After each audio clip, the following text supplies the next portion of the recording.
Well, good morning, everyone, and welcome to a session on creating success in 2015. To all of you who have joined me. So the question is this.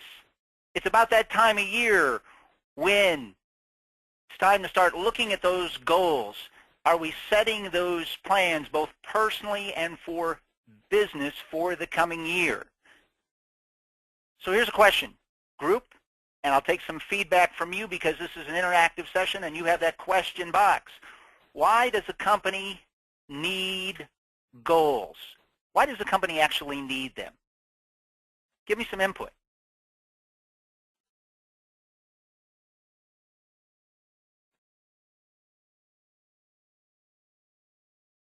To achieve success. The one thing about goals is simple. It gives people a target to work towards. But here's a question. Why don't, because I have the opportunity to interact with a lot of different organizations, and not all of those organizations, from my experience, have actually established goals. Why don't people and companies always set goals? What do you think? That's right, a fate of failure. Thank you, Christine. Fear of not making them. And you're right. One is that case of not sure how to. Another is fear. What happens if we don't reach those goals? Back in 1987, I was in a seminar for the first time, and I had a gentleman by the name of Anthony Robbins talk about goal setting in that seminar. Now, I chose to take action on those goals, and I did some amazing things because of it. And I can tell you my goals sit on my desk, and I see them every day. But I can tell you that for all those that I have, I do not always achieve those. And so naturally that fear of failure is a huge one. And naturally that priority in that day-to-day world of all of those things you have to do day in and day out, keeping track of goals. And I know myself, for what I have, and they are staring me in the face, I get off track in those interactions. The objective of this session is simple. We want to look at what are you measuring, and we want to look at, for those measurements that you're using, how can you use them to establish some goals for your organization. And goal setting. We all talk about it, but how do you keep goal setting simple? Because if it's not simple, it's not always going to be easy to do. And we want to look at, for those goals that you're thinking about or considering, when you're looking at 2015 in the customer service area for your companies and in the sales area, as you'll see as we go forward today, those are very important as you're trying to make the transition from being service organizations to sales organizations. And naturally, you may have some goals set up for your group, your company, but the question is how do you get the rest of the people on board in working towards those goals that you've created? So here's a question. When you look at the upcoming year, I have created a question here that I would like you to answer for me. Do you have written goals for 2015? So if you just simply put in a yes or no for me, please. I'll give you a few seconds to complete that.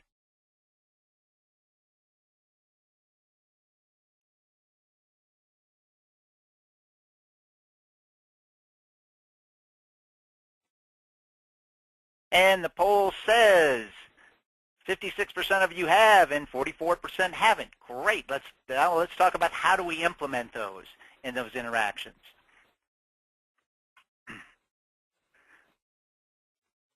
My goals are simple. As we go forward today, and as for what we're going to do in the future, so I'm going to share some of my goals, because doing these as online events for me is a great way for me to share information with all of you as companies and do it in a quicker fashion.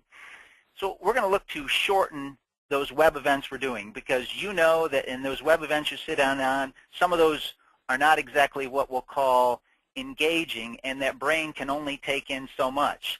And it's really tough for me because I'm used to being in front of groups, and now in this particular case, I'm I can't even see you, let alone hear you. So it creates a little more of a challenge. So we're going to incorporate some of those surveys as we go forward in the webinar events we're doing. And as we get to the end of today, I'm going to ask for your input, because as we do more of these going into 2015, I want to know what are some of the critical and important issues for you. So let's look at measurement. We have a motto at our company: if you can't measure it, you can't manage it. Measurement is a critical part of setting up goals, and it's also going to help you in a variety of different ways. Why? Because simply this: it gives you a point to start from. The toughest part is figuring out whether it's a sales goal or some of those service goals. Where do we start, and what's reasonable if we're trying to achieve some of those goals?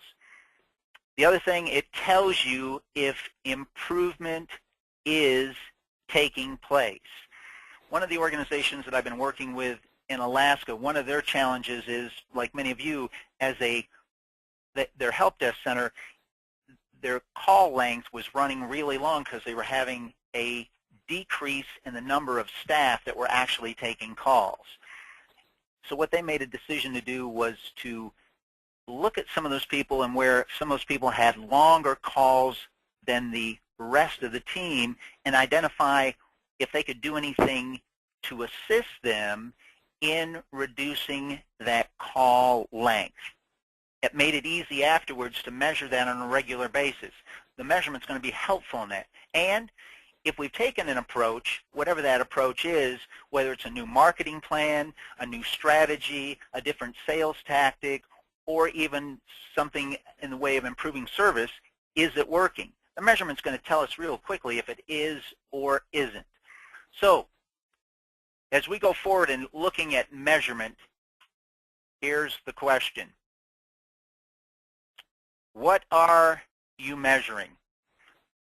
Take a moment and tell me, based on what you see on screen, what are some of the key things you're measuring right now?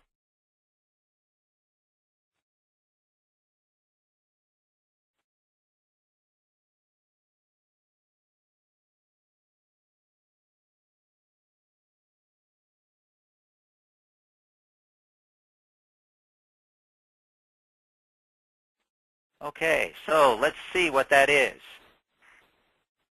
Call statistics, sales results, upselling. That is excellent. Customer satisfaction.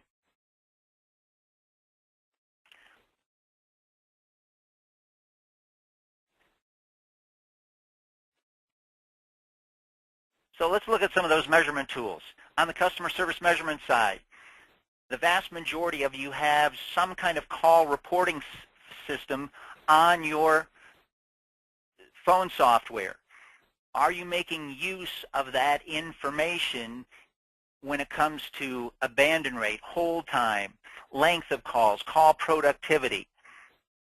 And another one is sales measurement. Naturally, that billing software you have is telling you how many sales you are doing in a given week, a given month. And this is an important one for all of you as you look at those customers you interact with and trying to retain them, is finding opportunities to suggest other services to them. And I know from both Innovative, NISC, and MAC that all of those have some kind of upsell capability in the software. Now here's what I know from my experience, having been in and out of many of you as companies, that many of you are not making use of that tool to, in essence, measure and also track how many opportunities are we having come into our company where there was an opportunity to suggest another service, and are we maximizing those opportunities? And other thing is are we tracking that?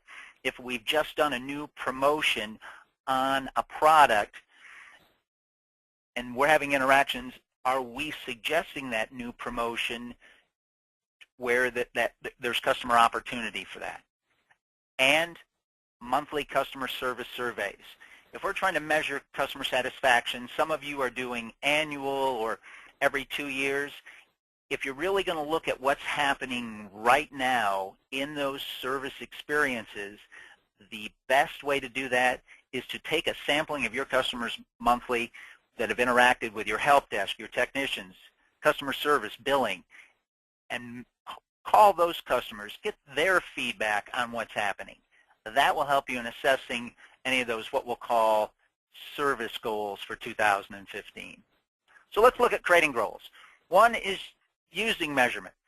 That's going to help you establish a start point or identify what's really happening in the day-to-day world. The second is similar period of time. If you're looking to set a sales goal, and I'll give you an example of an organization that I recently worked with.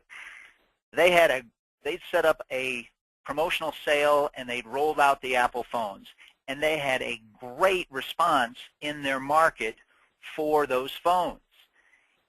As they were trying to establish sales goals, they used those sales goals from those high months of sales in determining what the goals were going to be for the rest of the year. The only challenge was they had a peak interest, and as they went on in following months, there was no way that they were going to achieve that because of what had happened as that big promotion. So are your goals realistic? If, in this case, you're setting up a goal in the wintertime and you're basing it based on summer activity, if your summer months are real strong months, then it's not realistic. So identifying that period of time, tracking back through your history to identify what have we done in previous periods of time that are similar. Defining the goal length. Shorter goals are going to create more focus and more energy in those results. But as you look at setting up those annual goals for your organization, 12 months is a long time away. Taking whatever that 12-month number is and breaking it down into monthly numbers and weekly numbers, because it's much easier to work towards something that is only a week or 30 days out than it is 12 months. And it'll help keep everyone on that track. So let's just see, in that case of written sales goals, here's the question. How many of you right now have written sales goals for your team in 2015, or plan to, have or plan to?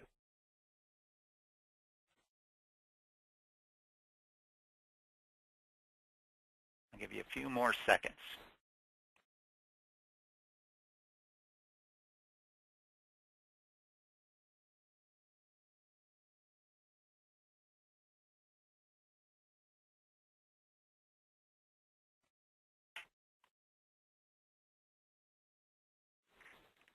%46 of you have written sales goals. I applaud you that have those actual sales goals. And there again, those of you, we want to look at is how do we make use of those numbers that are taking place monthly? How do we turn that into a goal that we can work towards? So here's a question. Group, why do we want to involve your team in creating those customer service, sales, or business goals? In the answer box, why do you think we should involve the team in that situation?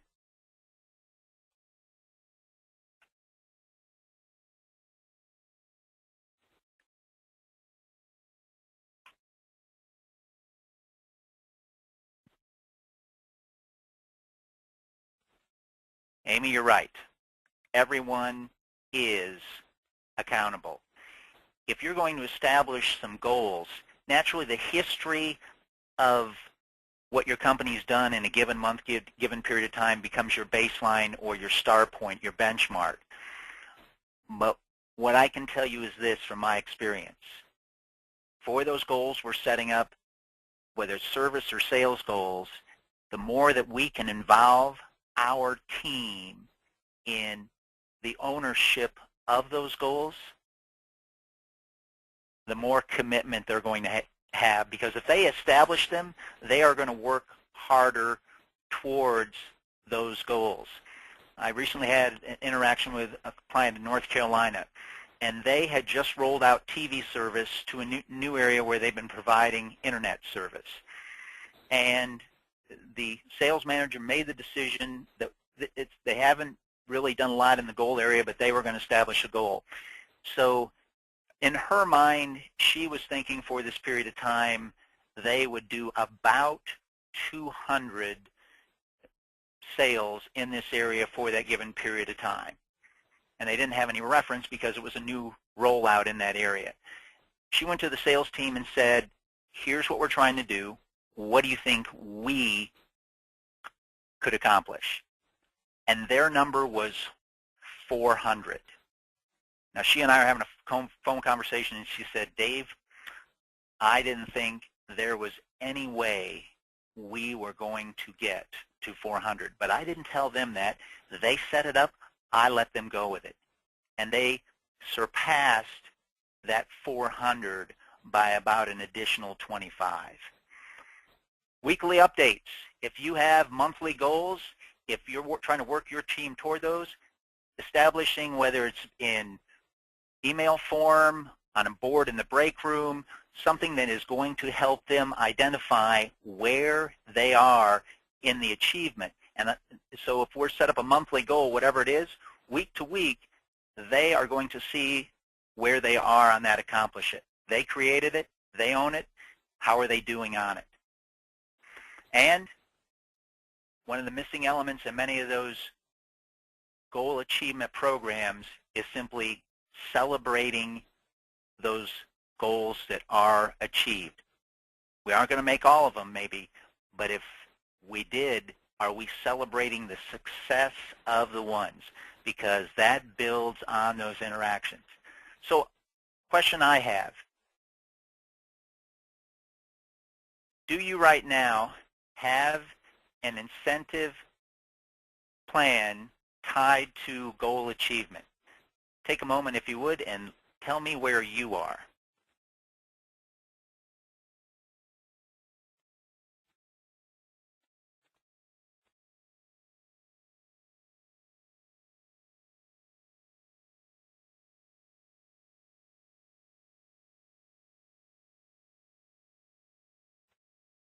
Okay.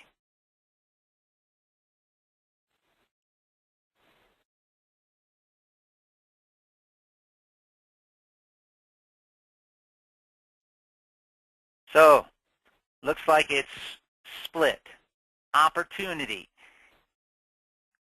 If we're setting up a goal achievement, goals are not easy. That's why they call them goals.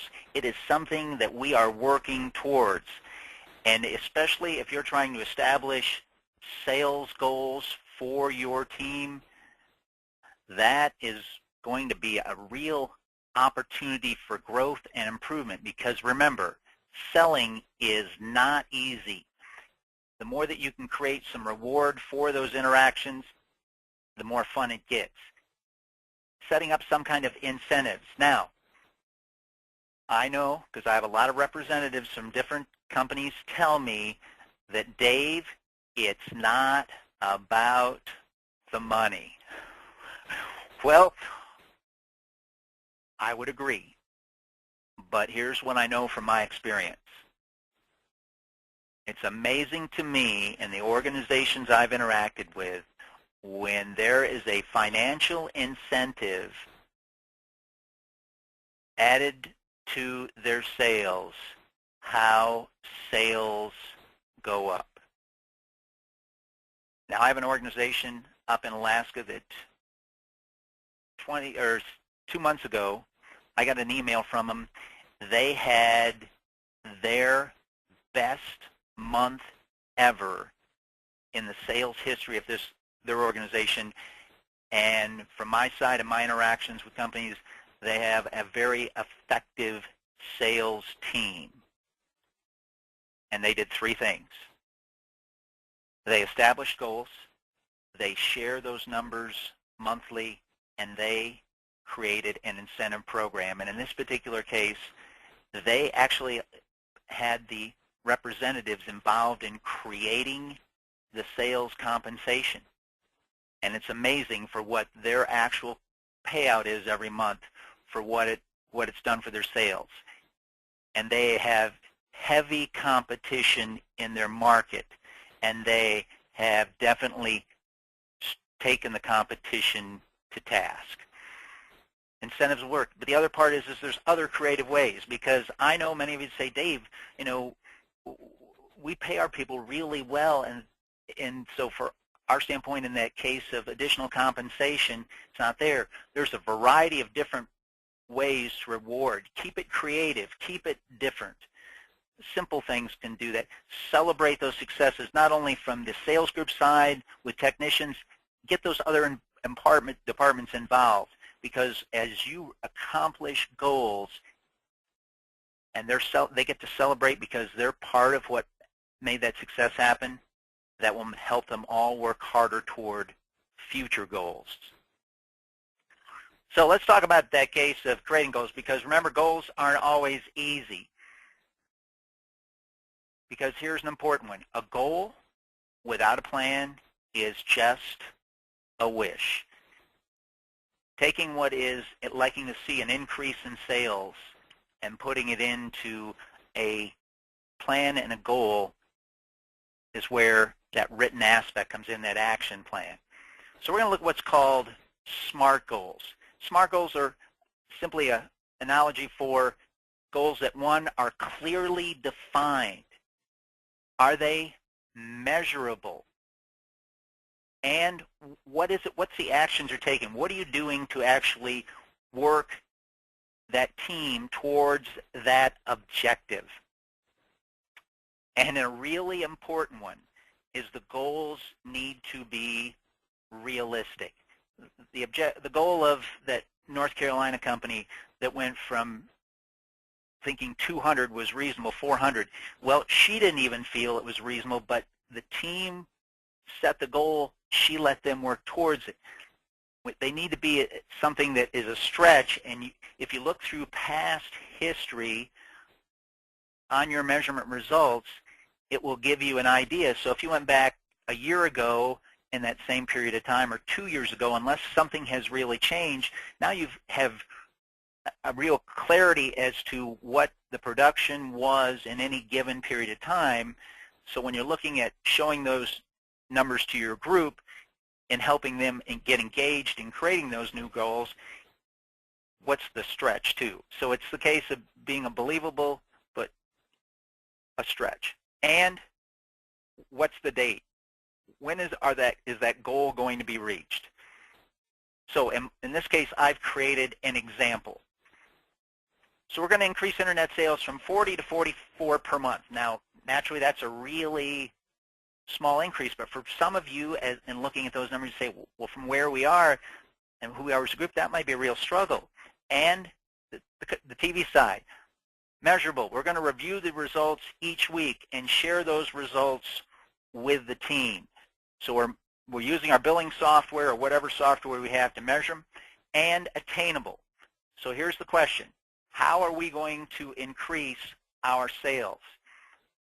One, we need to make sure that those people are competent in selling our services and upselling our different products. And upselling is one of the most challenging parts of any sales interaction.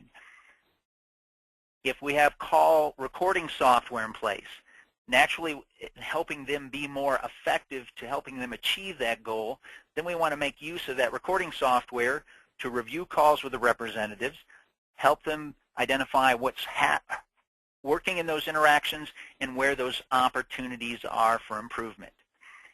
And whether we can provide a financial incentive, maybe we can't, and if we can't, what are we putting in as the incentive to reward the team for accomplishing whatever that given goal is?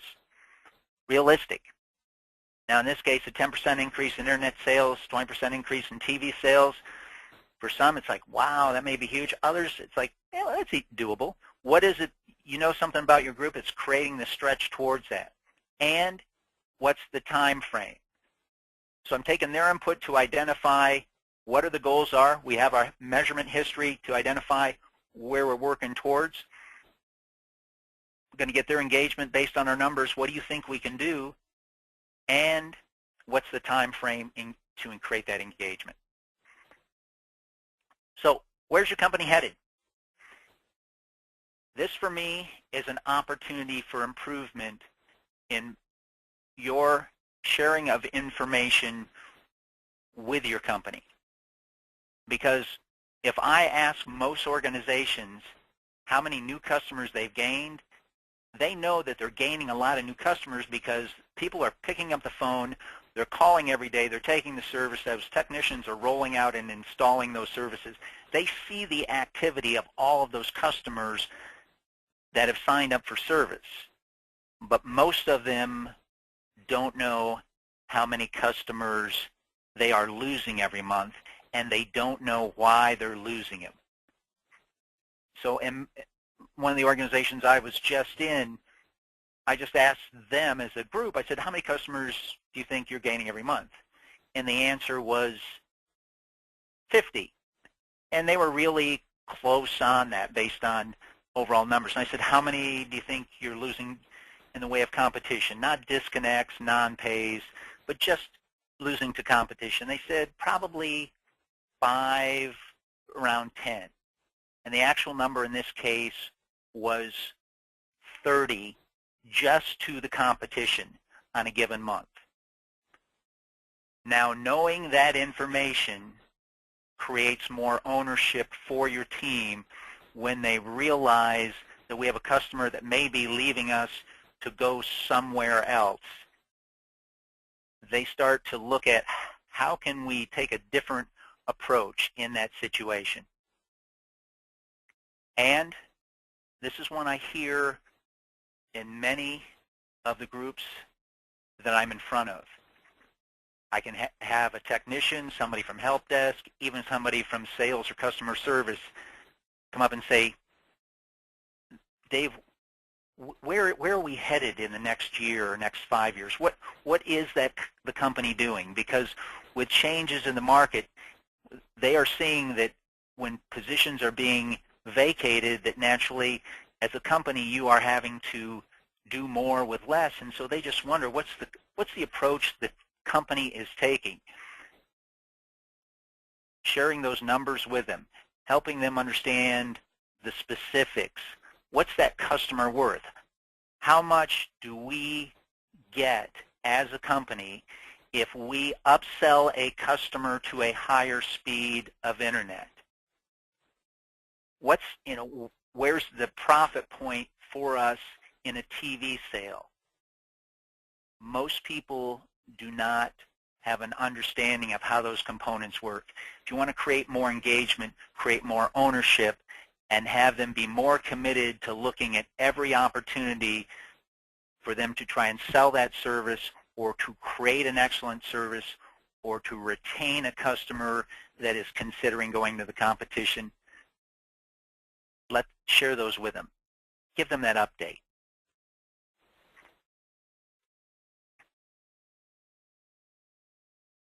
So if you look at these things here, naturally, some or all of those are impacting your organization as change is taking place in the industry.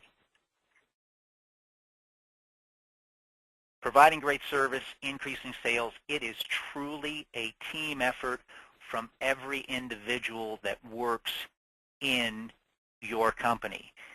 Some of them have more contact than others, but all those play a role, and even in that back end of making things work, some of those departments don't realize how important in that day-to-day world what they do impacts, be it the service interaction or the sales.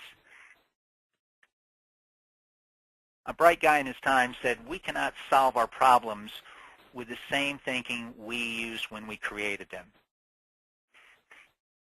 You have a lot of wealth and knowledge that makes up your team. Experience.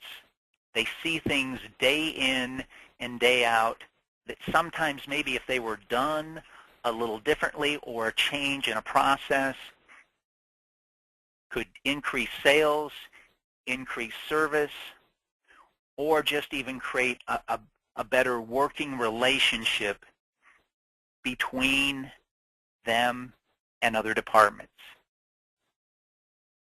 Now, those of you I've worked with as clients, and for what we do for most of the organizations, we create an opportunity in a training session to allow those people that make up that company to brainstorm on ideas.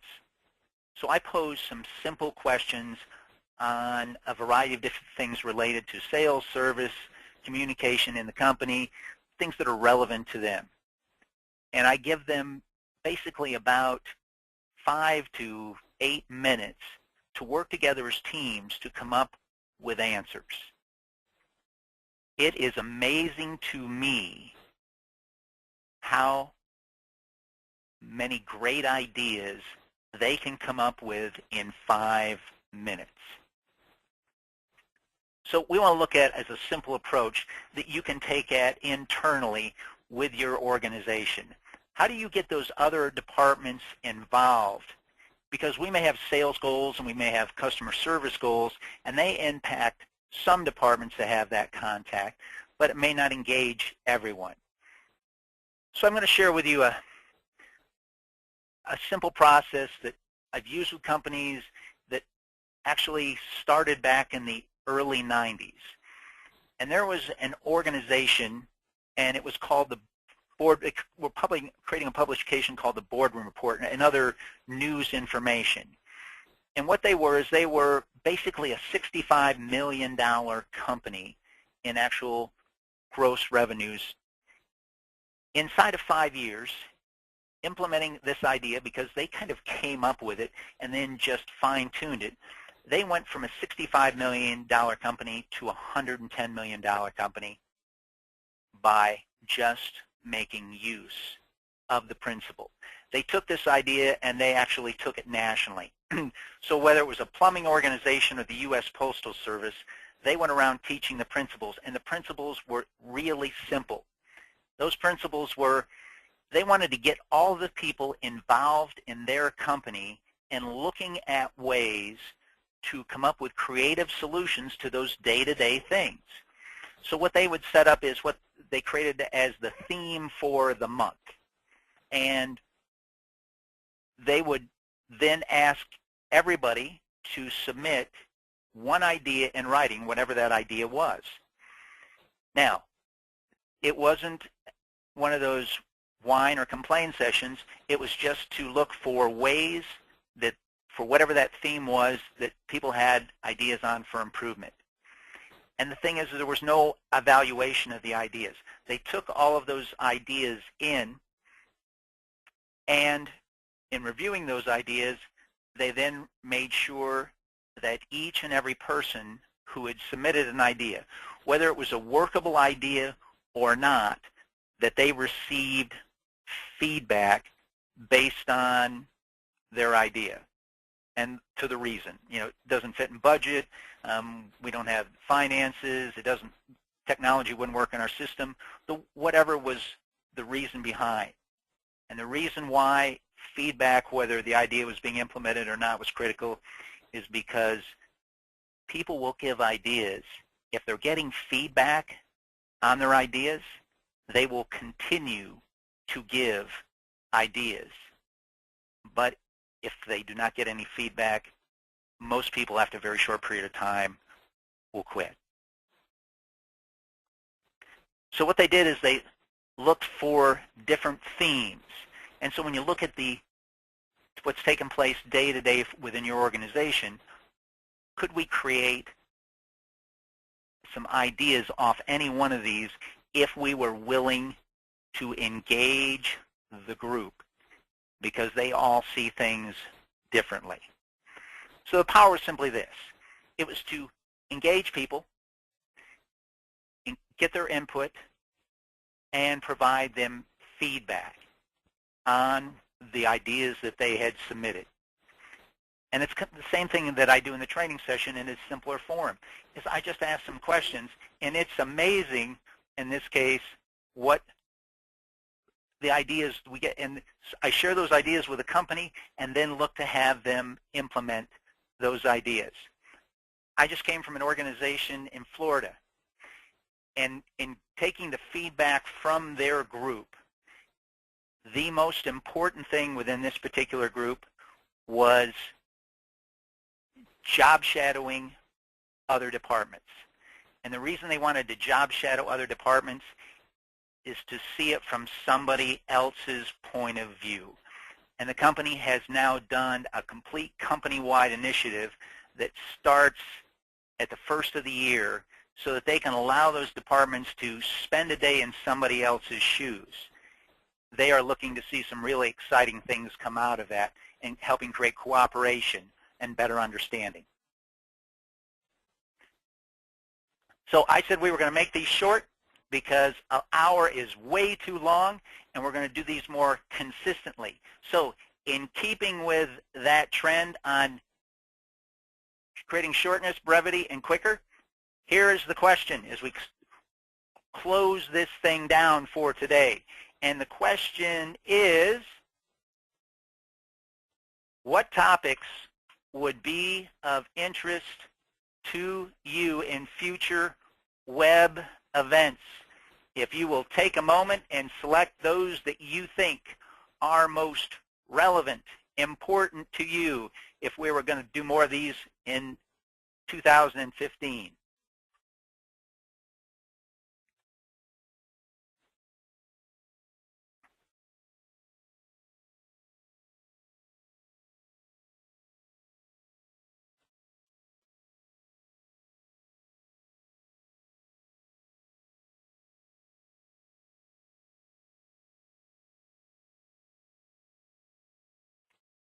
All right, thank you.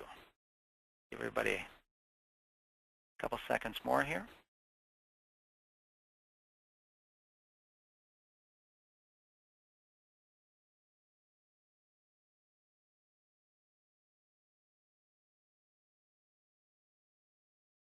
All right, thank you. So let's see what the results say. Results say providing great service and customer retention is at the top of the list. Working with difficult and emotional customers. Okay, all right. So we will, as we move into 2015, appreciate your feedback on those. We will look to make use of what you've just provided us as we set up some of the upcoming events into next year. Thank you.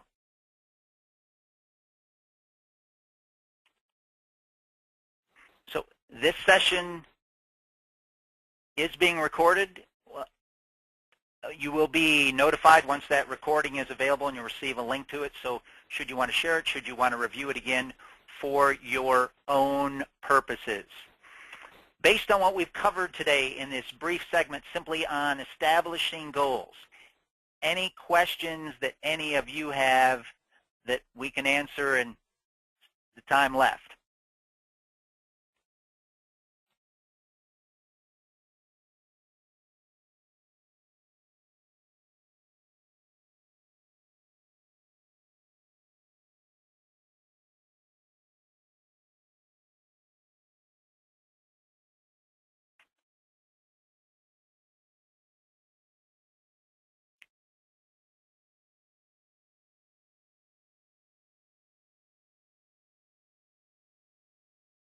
Okay, I do not see any specific questions.